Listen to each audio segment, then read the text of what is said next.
Hey folks, James David Redding III here, and I'm bringing you an updated Krotos Reformer Pro demo. The last one I did, folks had questions about what kind of sounds I was using in Reformer, what kind of sounds was I making with my microphone, and how I was doing what I do. So I'm going to show you more in depth now.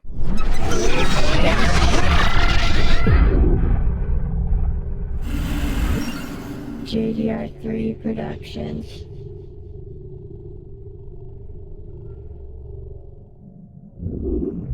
So here's my sound miner, and I've already pulled the sounds. I'm not going to go through my whole library and try to figure out which ones it was again.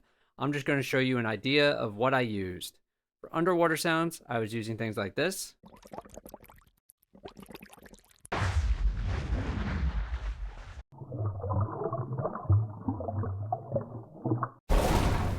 All sorts of little underwater booms, waves, some types of ambiances. For the above water sounds, I had pulled a whole group of waves on beach, waves on rocks. They just weren't quite working well enough.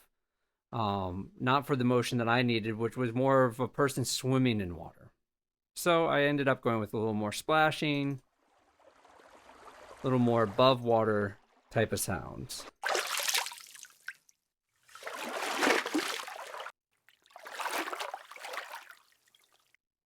You get the idea. So here we are in my Pro Tools session. You can see I already have Reformer set up on an aux input, and I have it feeding an audio track. Krotos does not recommend this workflow, but I find it to work for me. We need to create our libraries first. So we're going to go to the Analysis tool. We're going to choose our folder. I've already set these folders up from SoundMiner under Krotos on my sound effects hard drive. Here's Underwater, and we're working at 48K. And we're not done yet because we're going to choose another folder also to do. So go ahead and change folder.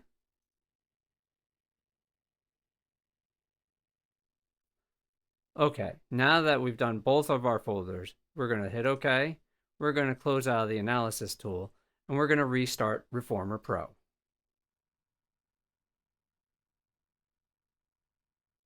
Excellent. Now that we have Reformer Pro set up, and with our new libraries in here, we can go ahead and replace the libraries and the modules that we want to use.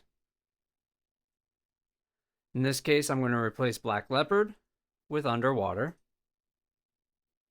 And I'm going to replace Electronic Pro with the Water 2 movement.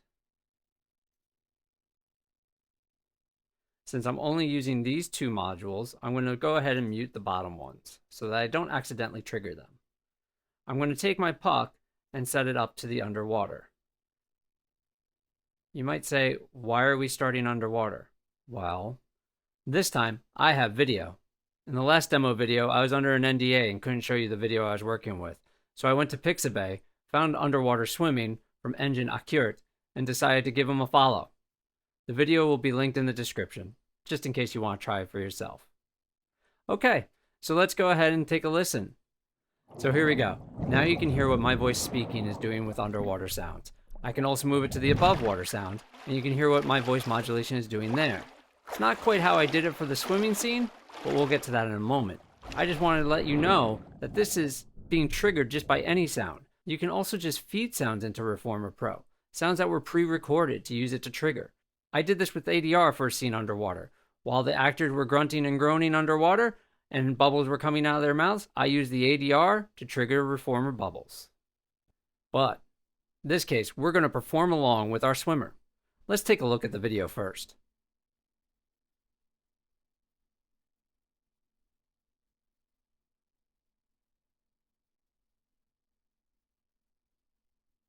Fairly simple. Starts off underwater, breaks the surface, splashes around above water.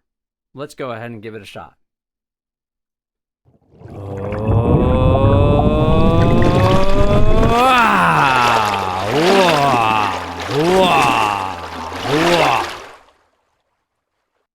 So there you have it.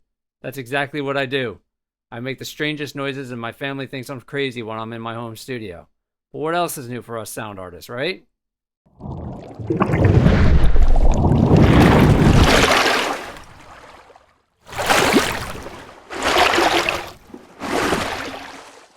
So yeah, that's it. That's how I triggered water movement for a scene. Using Reformer Pro has sped up my process so much.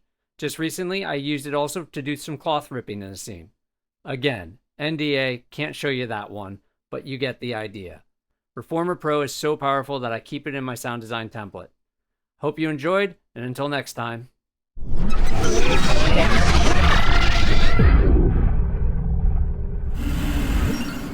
jdr3productions.